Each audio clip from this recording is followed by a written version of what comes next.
अभी ये दावत देता हूँ हमारे मन से, हमारे रौब सर आए और अपने फूलों जैसे बातों से इन महफिल सजाए। Thank you, thanks for Samajwadi party का आदरणीय ताकतवर नेता रौब सर।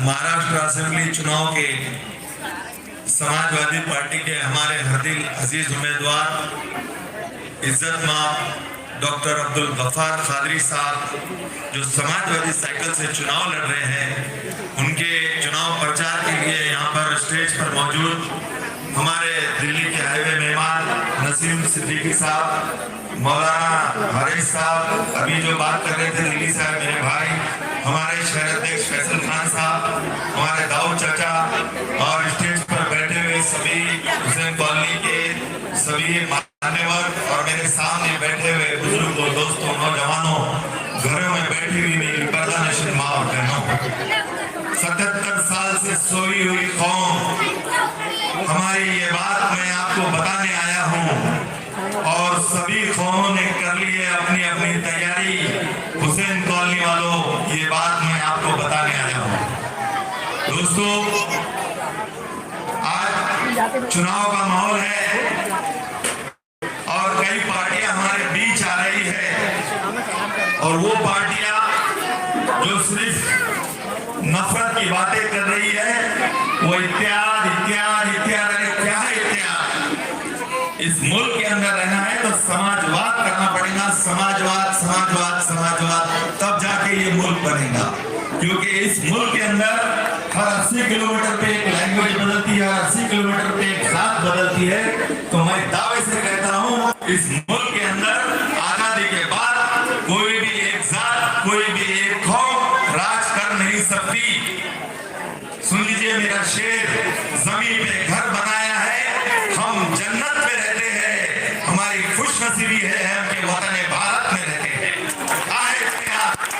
समाजवाद की बात करो, समाजवाद की बात करो, क्योंकि समाजवाद का नारा है गोर गरीब दलित दंगे पीड़ित समाज का आखिरी व्यक्ति, किसान, विधवा, चाहे वो किसी भी समाज का हो, चाहे वो अल्पसंख्यक हो, दलित हो, उनको न्याय दिलाना ये समाजवादी पार्टी का प्रथम कर्तव्य है। और इंशाअल्लाह ताला हमको ये बड़ी खुशी है, हमको ये फख्र है कि हमारे उम्मीदवार डॉक्टर अब्दुल गफ्फार कादरी साहब है, जब ये चुनकर जाएंगे जरूर आओ पर हम सबको न्याय दिलाएंगे। और एक पार्टी 2014 से हमारे बीच आई, 2 दिन पहले जिनको चुनाव जिता के दिए थे वो आंसुओं से रो रहे थे, और एक होश भी कब आया जब सारा जान उड़ गया। आज बोलते हैं कि हमने बहुत स्ट्रगल किए, हमने अपने आप को बहुत वक्त किए। अरे कुछ नहीं, तुम राजनीति में पड़े हुए, मुंह में सोने का चमचा लेकर पैदा हुए, तुम आमदार बने, तुम खा, तुमने क्या स्ट्रगल किए? तुम कभी बस में बैठ के 300 किलोमीटर गए, तुम कभी पैसेंजर ट्रेन में गए, उसको बोलते स्ट्रगल, उसको बोलते संघर्ष। तुम तो सोने का चमचा लेकर पैदा हुए, लोगों में जाके बोल रहे और रो रहे हो तुम। अरे तुमको ये जनता ने खातर बना के भेजा था, क्या किया? मैं घूम रहा था डॉक्टर साहब के साथ, रैली कर रहा था, तंगदस्त गलियां, नाली का पानी, बच्चों को खेलने के लिए ग्राउंड नहीं, क्या किया तुमने कौम और मिल्लत के लिए? ये सवाल है हमारा। और ये कहते हैं हबीब मिल्लत, नकीब मिल्लत, 1992 का मंजर याद करो जब बंबई सिलक रही थी, बंबई सिसक रही थी, मेरी माँ और बहनों की लाशें पड़ी हुई थी, बुजुर्गों की लाशें पड़ी हुई थी, मेरी माँ और बहनें इज्जत बचाने के लिए रोडों पे सड़कों पे घूम रही थी, लाशों का अंबार पड़ा हुआ था, जख्मी परेशान थे। उस वक्त कौन था? एक ही मर्द मुजाहिद था जो था अबू आसिम आजमी। अबू आसिम आजमी सड़क पर उतरकर मेरी माँ बहनों को हिफाजत की जगह लेकर गए, मेरी माँ बहनों को इलाज कराया, बुजुर्गों को कफन दफन कराया जिनकी लाशें थी, छोटे बच्चों को अपने घरों पे पहुंचाया और अपनी तिजोरी की चाबी खोल के खाने का, वो बिस्तर का, खाने पीने का, घर का सामान पहुंचाया। उसके बाद अबू आसिम को 1.5 साल की सजा हुई, 1.5 साल की सजा होकर टाला जैसा कानून लगाया गया। क्यों? क्योंकि अपने कौम और मिल्लत के लिए सड़क पर उतरा था अबू आसिम, और ये उसको सजा मिली जब उन्होंने जेल के अंदर का मंजर देखा, जो बेकसूर गुनाहगार जिनका कोई गुनाह नहीं था, दाढ़ी पोंछ लोग, मेरी माँ और बहनों को बराबर सिरों पर सुलाया जाता था, उनके साथ बेवजह की जाती थी।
उनके आने के बाद से ये हाल हो गया, हम क्या खाएं, हम क्या पहने, हम क्या ओढ़े, और हमारे होने के ऊपर शक किया जा रहा, मॉब लिंचिंग वो किए जा रही, गोलियां चलाए जा रहे, अरे हमारे मस्जिदों में घुसने की कोशिश की जा रही, हमको धमकी दी जा रही, हमारे कुरान शरीफ जलाए जा रहे।